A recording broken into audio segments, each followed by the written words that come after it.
Reverend Owusu Bempah daddy, say all that reti the kind of power or me one semana oka ni na me gidio na abana oka zinyankopon change their command is for no mini new authority na nyame de ma festa wo de kasa opola duma ko kire se nyankopon se si yenim near the former president ba mame ma akwaba emfa umbra Ghana nsem TV GH so wo frɛ me adwowa searching ebusuafo yeda so ewa rehuma enya asem keto akra yina yini masem ato ye na no pene na ekohwe ase Ghana mpanifo watche omu yina afim ni na enam sebio kwasi politics ye wo Ghana ha ena din abedu bebia ya di ye beka ni se ete journalists for ka ho politicians ka ho both NPP and NDC omu yina ka ho because your friend is saying helicopters na presidential jet na egu hono me no omo nya maintenance because Ghana mine na nkasa na de omo fe maintenance na bi ni ha ti ya hwehwahan we yes say omo besu e de flowers akwakoto aya abrofo de abrofa amambre nkwa na omo ye no mo akosi nkrofo no mana 1 week ntwem we will forget about it problem na nkasa ye solve it besanso ekunko foforo no wa begina ba ye hwehwe anim na oman we di all Shenipa ya shomu nyansafo ya shomu wo manyimu cause of munse hu amudi nti ebusuafo papa yo ka say Reverend Owusu Bempah ye ba beto aba ne mu no wo Reverend Owusu Bempah ba ka say John Dramani Mahama ne nsa hu ye moja na se yenu ne yakofa ne ba asem atoye e ba ne se ne mritie mi ya wo be ka say Yankopon es wa asesa asem no and I'm paya for Mahama Bashen, semi total accident in the past 15, no move, 17, no move, 20. It just see a beginning of this year, this trust in the answer. More Ghana, Reverend Owusu Bempah on our soft phone and penny for more Ghana, Moon is NDC Basua. It just said the Yafanaqua. Jude 3rd, NDC Penswa. Just it just see, I can see.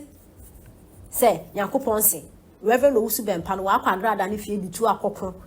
ena nana do aye hwahan na mbra ne na aye adwumenti no Mahama mbra wa ba nso na asama wo kan na abemi no to mo kire se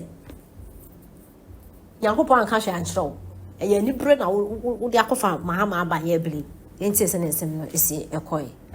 Reverend Owusu Bempah daddy say all that reti the kind of power or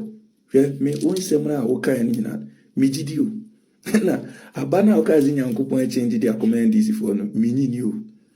authority na nyame de ma festa wo de kasa opola duma ko kire se nyankopon se si yenim near the former president ba calamities na ebesisi no nyankopon wansesa no words were confirmed because you have a covenant with the Holy Spirit, and by that covenant whatever you decree at the initial stage it stands.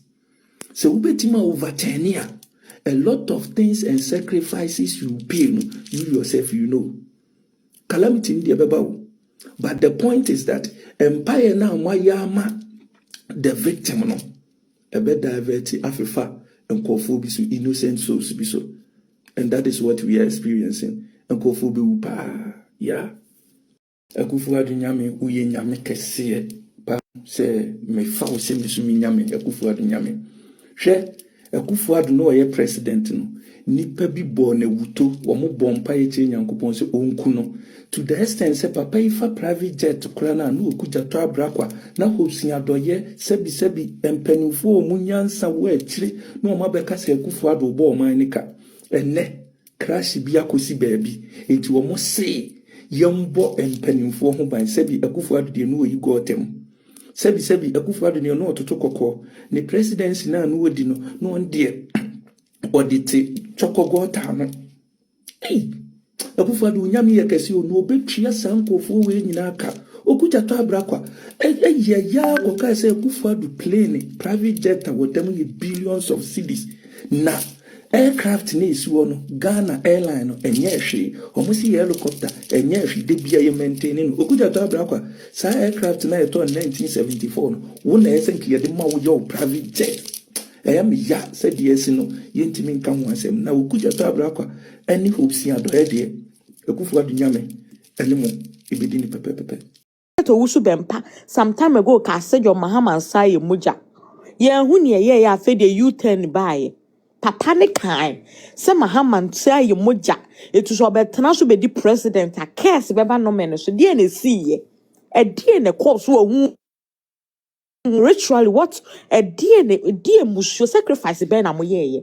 adai on mine na mo de ye sacrifice and I say what is going on a dear na ekoso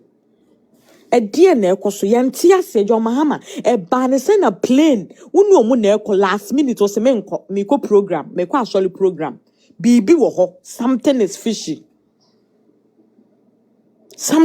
mean to me na I'm not okay mean to me na e wom se menye ndc ni mean to me no where ye kase di e was say ye force mo ne was so mo ye they have to do it and nipa wo say still na asofofo ne guso hye nkom say wo ni tuntwan e wo ni tuntwan ti me ne wo mienu ene ye nti ye mra Ghana ye di plane ye se Europe ye so tu kwan Ghana ye say Ghana abeka corona accident basis so no se me ne mo mienu ye ya ye wa kwentum say ye ba na ye mu bi nyame fa sam plane class kukukuku a na ye kind of sing I was saying you be sorry we have to stand what is going on mon kan kire ye mon kan kire mo my explanation yes ramo we are all disturbed e die na we beto aba he na ya mo de mo ho kwhye to me kakra president nti adai what is going on mon kan kire ye